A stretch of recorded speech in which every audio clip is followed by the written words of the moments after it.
Welcome to Salve, a therapeutic podcast for digital ailments.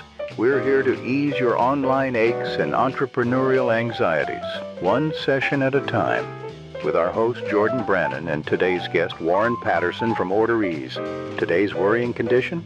The insomnia caused by manual B2B commerce processes. Hello, everyone. My name is Jordan Brannon, and we are back with another episode of Salve, where we help treat your digital ailments. Today, we are going to be jumping in on the pain point or insomnia of fragmented systems, inconsistent pricing, and disconnected order data that happens when e-commerce lives and breathes like it's a bolt-on sales channel. Today, we have a wonderful professional here to help us with the diagnosis and the treatment of that digital ailment. I have Warren Patterson joining me from OrderEase today. Warren, I'd love if you could introduce yourself and OrderEase for our listeners. Yeah, thanks, Jordan. Thanks for having me on. Warren Patterson, I'm the CEO and founder of OrderEase. Prior to starting OrderEase, I was a retailer for 19 years, an independent retailer. And then prior to that, I worked at PricewaterhouseCoopers. So I was in their supply chain e-commerce practice back in the early 2000s, where e-commerce was just starting to get its start, if you will. So it's been great to see the evolution of e-commerce in the B2B world over the last, actually 25 years, believe it or not. Is that surprising to you that it took that long for B2B to be like, oh, e-commerce actually solves a lot of our problems if we do it right? Did that kind of catch you off guard? It is really surprising that I can remember being at one of the big five banks here in Canada, and they were trying to put together a marketplace where they thought they would bring all the small businesses in Canada and all the vendors that they do business with all in one place. And they spent millions at that time, and it never took off. So here we are 25 years later. And I believe we're still at the infancy of what true B2B e-commerce is. We're seeing some things that are rolling out. People are probably perfecting some things, but that's just the tip of the iceberg that needs to happen to really achieve true B2B commerce for trading partners. Yeah, I think it is sort of an oddity to me where it really almost felt like it took the dive of D2C e-commerce after COVID for people to sort of wake up to B2B e-commerce as something that you could invest in, should invest in, is a big market that's underserved. And all of a sudden it was like, oh, everybody wants to do B2B e-commerce. And I think that actually brings us to our pain point today. Before we go there, I did want to touch on your origin story. So you said you started out in retail. You had 19 years. What was your retail background, and how did that maybe play into this digital journey for you? So for me, when I left PwC, I didn't have anything in retail. So here I went. I opened up a garden center, believe it or not, and knew nothing about retail. And I was actually part of a very large buying group. So I was part of Rona, which was part of Lowe's. And here I was, an independent retailer, part of this big buying group. I had 200 vendors, and I was doing business with them all by fax, phone, email. And I was like, how is that possible in this day and age that here I am, part of a big buying group, and my systems as a retailer didn't connect to any of my vendor systems? And so I was like, this just didn't make sense. And as a retailer, I had, and I wasn't a large retailer, but I was certainly a significant retailer. I had 3 people just in my back office managing the order process. And we all know that you don't make any money managing orders. You make money in servicing your customers. So that waste of time and energy and resources, let alone all the errors that we experienced as a retailer. So I would order, one product, whether I phoned it into my sales rep or faxed it in, and whatever happened on the other end, they probably keyed that order in incorrectly, shipped the wrong product. I'm like, I can't sell this product. You either come pick it up, discount it, or give it to me for free. And so all that time and effort and cost was like, we got to do something about it, because the independent retailers, and there's thousands of them, but not only independent retailers. You go down the next level, so that distributors and them doing business with their customers, whether it's trade or otherwise. Again, there's an entire manual process. We do see, if you will, what the big box stores have done, right? So they've created their own technology, whether it's Amazon, Home Depot, Walmart, and they've said, you want to do business with us? You figure out how to connect to our technology, but this is how we're going to do business, and you have to manage to it. So OrderEase was like, the light bulb was like, well, if the big box stores have this type of system, there's no reason why independent retailers or other wholesale buyers shouldn't have a similar system. The difference was it needed to be a platform so that both parties could enjoy value from it. Awesome. So I want to touch on a couple of things there. So one of them is sort of the people who are experiencing this pain point are these distributors, these wholesalers who are, again, maybe it was okay for a while to work with a big box retailer, but now as they're growing, because I see this happen a lot where you have that good connection with Amazon, you get the good connection with Home Depot or Lowe's, and all of a sudden 10 other retailers are like, knocking on the door saying, hey, we'd love to carry your product as well. And that's when sort of this manual layering starts to happen. Is that sort of a right assessment of the audience, or are there others who maybe are experiencing some of this pain point? Yeah. So yeah, you have those bigger box stores, those other sales channels, but you'll find that those distributors, those wholesalers, they do business with independent retailers. And so you think about it, that could be all the Do It Best, the True Value people, Home Hardware. And so what you're finding is all those independents, and there's tens of thousands of them, all those have different systems. There's hundreds and probably over thousands of different systems that those independent retailers use. And when that occurs, as a supplier, you have no way of really digitally connecting to them. Yeah. On your own. Yeah. It gets you to that tough spot. So then looking at the actual pain that's experienced, we've touched on a couple of things. So one is just the labor, right? So just from one thing I know from working with B2B is margins are not retail margins. So there's not that markup on the front end. And so adding in, I think you said 3 people is what you were accustomed to working with. That's a manual cost. That certainly is painful. And then it's also training, and training can be another challenge. And that can also be a source of some of the errors because everybody's a little bit different in how they approach things, and someone has an off day, all of a sudden you're running into this problem of an order being entered wrong. And then I think that was the other piece is you kind of talked from your own experience.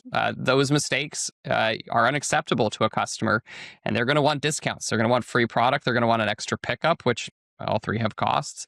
And then finally, that customer relationship. That happens 2 times, 3 times, you might actually be ending that relationship unintentionally. That, from your perspective, your experience, have you seen that happening? Like which of those maybe do you think actually is probably the most expensive? And do you think it's one that is often thought of as being the most expensive? Yeah. So from a vendor's perspective, okay. So I'm thinking of a vendor's perspective, and I have my customers, which are my retailers. My ability to make it easier for my customers to order from me should be my number one objective. But one of the things that most vendors fail to really ask the question is, how best can we do business together so it's efficient for not only me, but you? And you're going to find, the fact that they have to have forms to fill out for placing an order. Well, the problem is, that's not current pricing. That's not current inventory. That's none of that. And so really what I sort of start to, when I have these conversations is, have you ever spoken to your customer to say, how can we do business together more efficiently? And 9 out of 10 times, the answer is, well, I don't know. I just want to make it easier for me. I really haven't thought about the independent retailer or that B2B customer that I serve. Brings up a interesting thought about that B2B customer. That's maybe a little bit different than our actual typical consumer. The consumer is primarily concerned with the product they get and how it performs against the expectations that they have. The B2B customer is thinking a little bit differently? Like, what is perhaps the biggest mindset difference that you would highlight, and maybe again ties back to this pain point? Yeah, for sure. So first of all, is it going to sell? So if I put it on my store shelves, is it going to sell? Am I going to make margin on that? So is my square footage margin on that product high, or is it going to be low? And then from there, it becomes, okay, if it's going to be a good product, it's going to sell and everything like that. Can I keep it in stock? And is it easy to keep it in stock? And that's where the start of the ordering process occurs. And so now you start to think about an ordering process. So I have to then place an order. It has to be received. And if it's manually, it then takes time to manually input it in. Then what happens is I get it shipped. Well, if I only get paperwork and I have to confirm off of paperwork, that's another manual step. And until it gets confirmed, I'm not putting it on my floor because I want to make sure it's all there. So again, if it's manual, it takes more time. Longer it takes for it to get on the floor, the lower your sales, because in retail, every day counts in terms of selling products.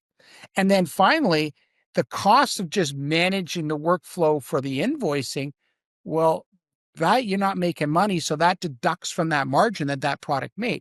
So if you start to think and break down the workflows that are involved for a B2B customer to place an order to have a profitable product, it has to be a pretty well-oiled machine. Otherwise, you're losing money.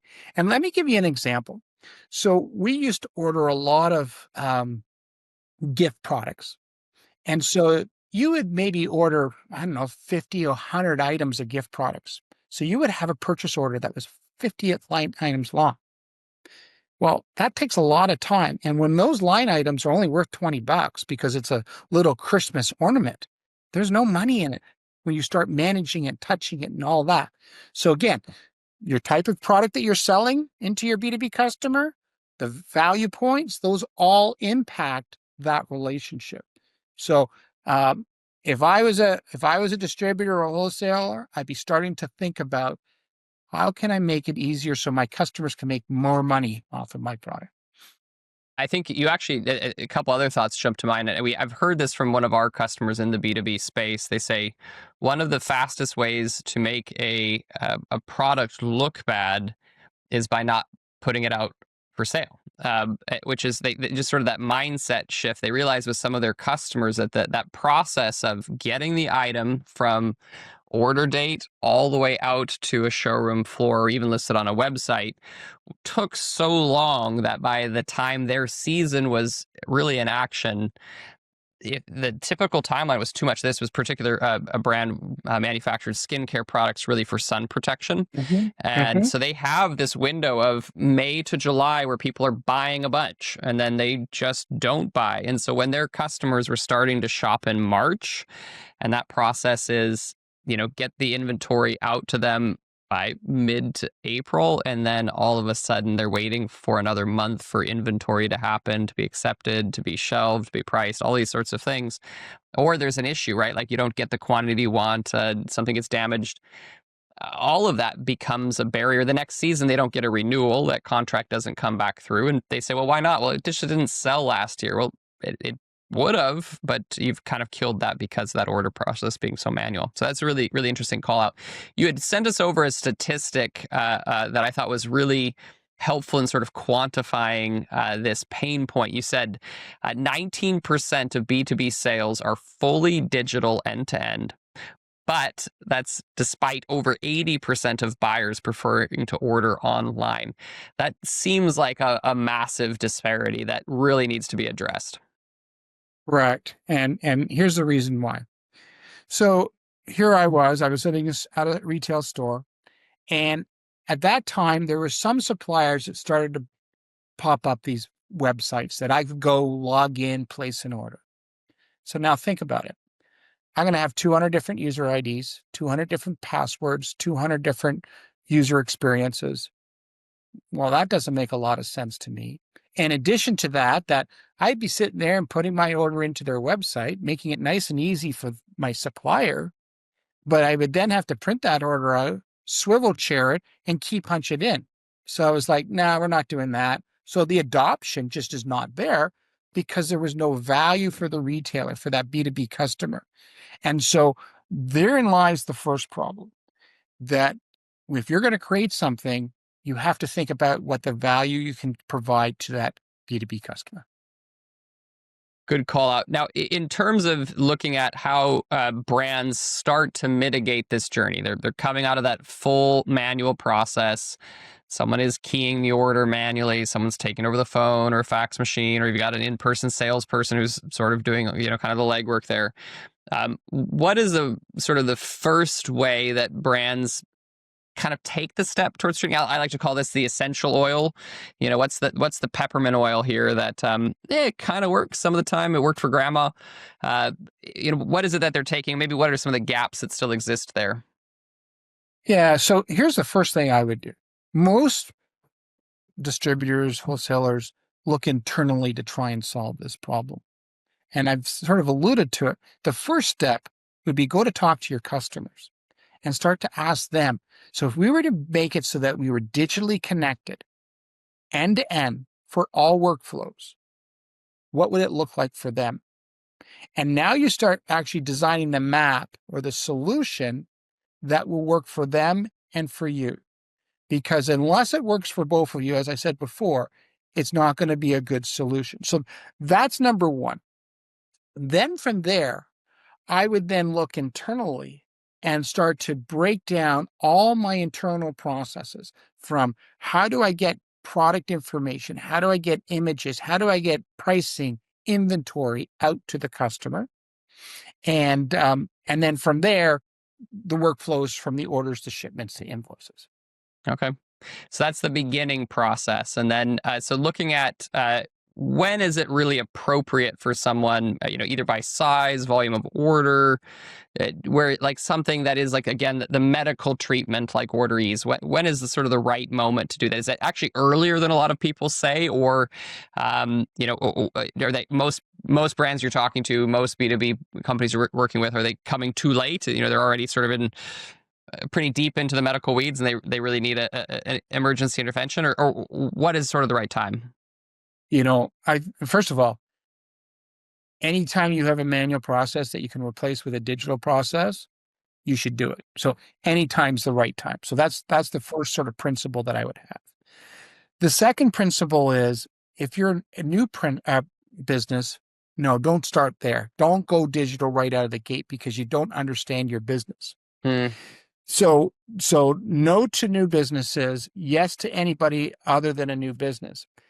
With respect to size, I think it really has to do with also number of orders, right? And the complexity of your orders. So if you're a business that gets an order a day, 2 orders a day, it's a line item or two, like you're selling fire. Like I'll give you an example. You're selling a quart of firewood. It's always a quart of fire. Would you want to put all that investment in to try and create a big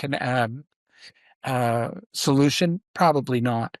But you know what? I think once you're past at least $1 million and past that, you got a number of different sales channels. And when I think sales channels, I think you're either selling into the big box, you have sales reps, or you're selling into other businesses that you can't digitally connect. When you get to that point, yeah, you better do it, because you're not scalable. Because you add another customer, you add another sales rep, it's just a manual process. You put technology into that, now you're scalable without any additional costs. Yeah. I think one thing we've always seen is companies that are able to bring in technology to enable people that they have. It really does work better because people are sort of challenging at times, right? It's that one of the big things we see with B2B is a lot of them are accustomed. We see like these family businesses, right? It's sort of pretty common. They've been in a region, in a particular market for a long time. They've been operating with a set group of customers for a long time. And all of a sudden, the people who have been there for 30 years and really have been doing all that manual work and the faxes and have the relationships are starting to retire. And the people who come around are 2 years on average, and they don't want to deal with the fax machine. They're used to shopping on Amazon. All of a sudden, those processes really start to break down, and the breakdown accelerates and compounds. And so that ability to be digitally enabled really does enable you to scale people, even without necessarily being as people dependent.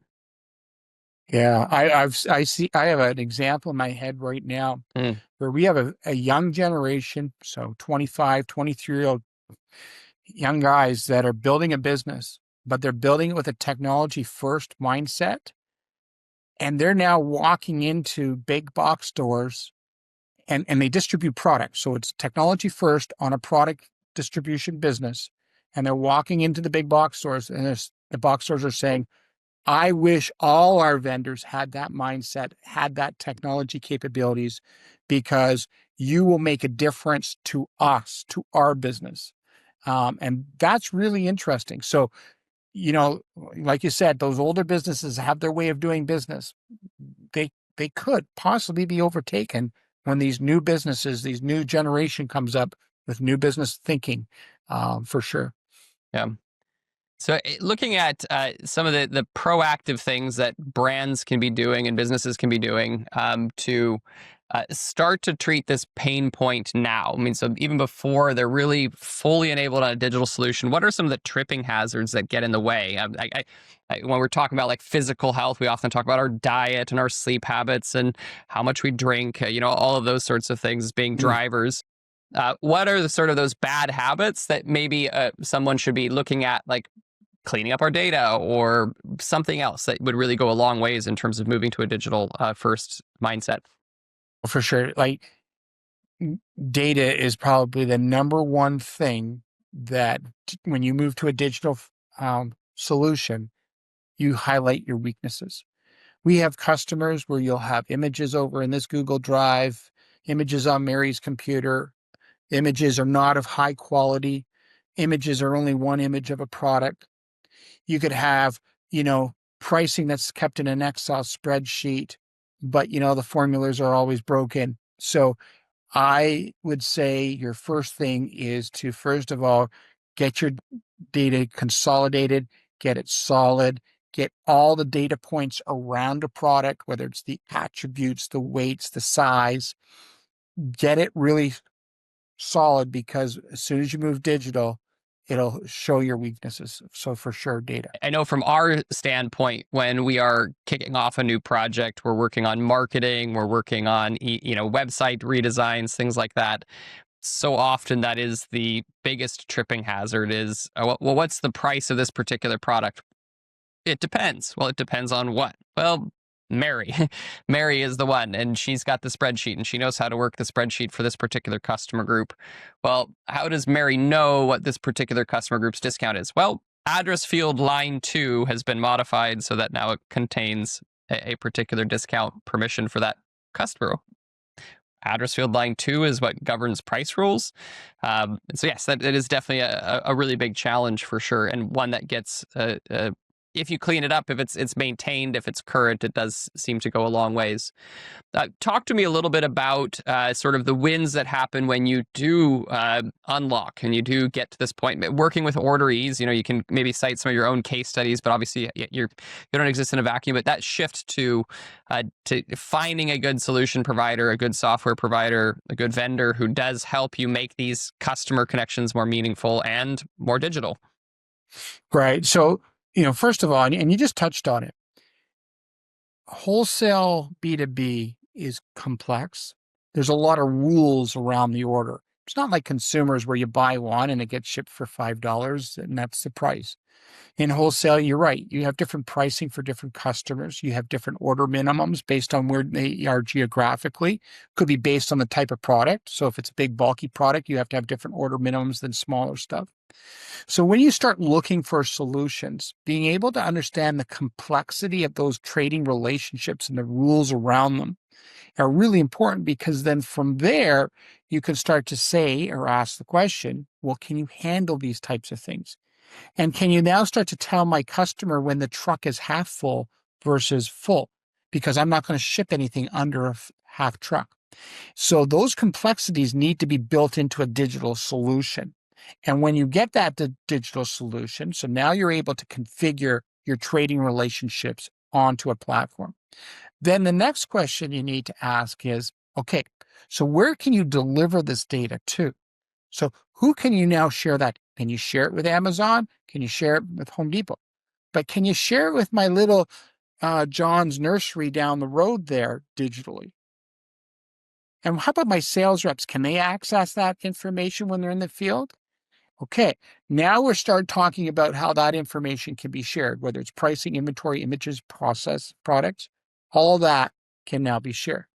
And then from there, it's okay, how can we get the orders from my different solutions back into my system electronically? Who can you connect to and how can you connect to those? Do you have, API integrations into different point of sale systems? Do you have integrations into the big box stores? And remember, you're going to still have those customers that fax in that order or send it in by a PDF. Can you scrape that PDF and digitize it?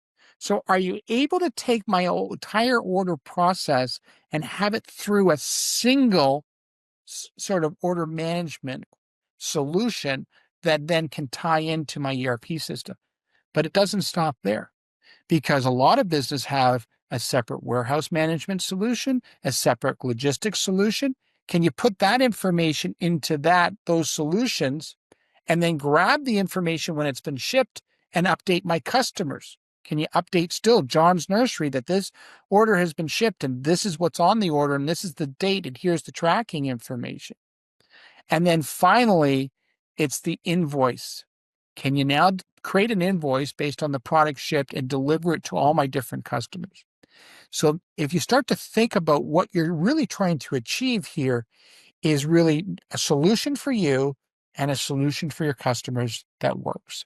It's kind of this best of operations, best of e-commerce, best of finance sort of brought together under one roof.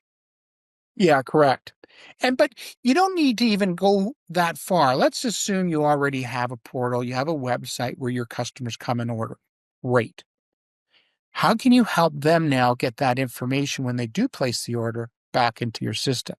And so that's where even a company like OrderEase can help. It's called like a punch out, they call it, right? So the wholesaler comes to your website, they create the order. When the order is created, we would grab the order and we'll punch it out and push it back into their systems. But then we would also then grab the shipping notice and invoices. So you're still able to use what you've created, what is working and integrates well with you. But now you're adding this extra layer around it that says, okay, we're going to now have this functionality that allows for our other businesses to get information digitally from us. Very cool. Very cool. I think one of the things I'm hearing from you, and maybe we could look at an offer or something to be available to our listeners, people who are listening to the podcast in a moment. But I'm really hearing you saying that OrderEase on a particular level is really answering that question of how do I make working together easier? You kind of started our conversation with that thought, like, well, approach the customer, talk to them, ask like, hey, how do we make this relationship work better? And it sounds like OrderEase really is committed to being that solve, where it's sort of like ask the question, but also have in your back pocket, we have an answer already. So any particular offers that are available from OrderEase for listeners, people listening to this podcast, finding it online through social media or through our newsletter? Yeah, absolutely. If you mentioned that you've heard this on the podcast, the way we provide offers is discounting some of our setup fees, if you will, and really our setup fees are already pretty modest to start with because our integrations are all out of the box. So if you're sitting on NetSuite, you put your credentials in on our two systems, synchronize immediately. Products, customers, pricing, inventory, all done. So we help our customers just get to onboarded in a more efficient way and a cost-effective way by mentioning this podcast. Thank you, Jordan. Awesome. And then, I think the free workflow audit, it's a really big highlight. I know we've actually taken advantage of it with some of our clients where, for us as an agency, we're there to service well.